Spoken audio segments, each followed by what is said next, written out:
Welcome back to a very very short blog. আজকের ব্লগটা একটু অন্যরকম হতে চলেছে। আগের ব্লগেই বলেছিলাম আমাদের একটা প্ল্যান আছে। সেই প্ল্যানটা হলো আজকে নাইট শো খাদান। হাউসফুল, সব টিকিট সোল্ড আউট। আমরা কোনোভাবেই কোনো টিকিট পাচ্ছিলাম না, তাই মানে দেখার এত ইচ্ছে ছিল, এই নাইট শোয়ের টিকিটটাই আমরা কেটেছি। তো মাসিরও ইচ্ছে ছিল, তাই সবাই মিলে আমরা একদম হই হই করতে করতে সিনেমা দেখতে এসেছি অভনিতে। অভনি সুন্দর করে সাজিয়েছে ক্রিসমাসের জন্য, নিউ ইয়ারের জন্য। তো এখানে আমরা তিনজন এসেছি, আমি, রৌনক আর মাসি। আর মিমি রিকি অলরেডি এসে গেছে বাইকে। এখনো অবধি আমরা কেউ জানতাম না যে আমাদের সঙ্গে কি হতে চলেছে।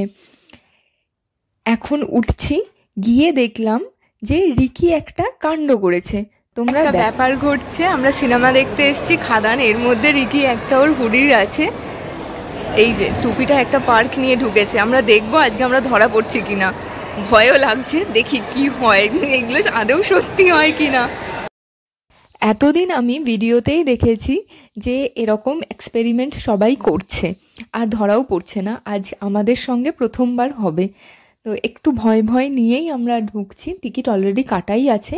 খাদান এখানে যে পোস্টারটা লাগানো আছে সেখানে সবাই মিলে প্ল্যান করা হলো ফটো তুলবো। তো ফটো তোলার সময় হঠাৎ করে দেখলাম যে লোডশেডিং হয়ে গেছে, কারেন্ট আসতে মানে লাইটগুলো আর জ্বলছে না। তারপর খানিকক্ষণ ওয়েট করার পর দেখলাম যে না, লাইটটা এসেছে। মাসির এখানে ফটোটা তোলা হলো, আর আমাদের ফটো আমি আর মানে ভিডিওটা নেই এখানে, তাই আর দিচ্ছি না। এদিকে দেখো ঢুকছি আমরা, রিকি অলরেডি চেকিংয়ে আছে।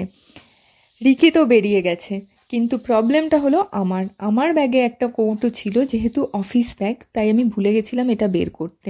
তার মধ্যে কিছু বাদাম ছিল, তো ওরা আমাকে সাজেস্ট করলো বাদামগুলো ফেলে দিতে। আমি না ফেলে সবাই মিলে ওখানে ডিভাইড করে খেয়ে নিলাম। খেয়ে ঢুকেছি এখন সিনেমা হলে। হল মোটামুটি এত রাতেও ভর্তি। শুরু হবে সিনেমা।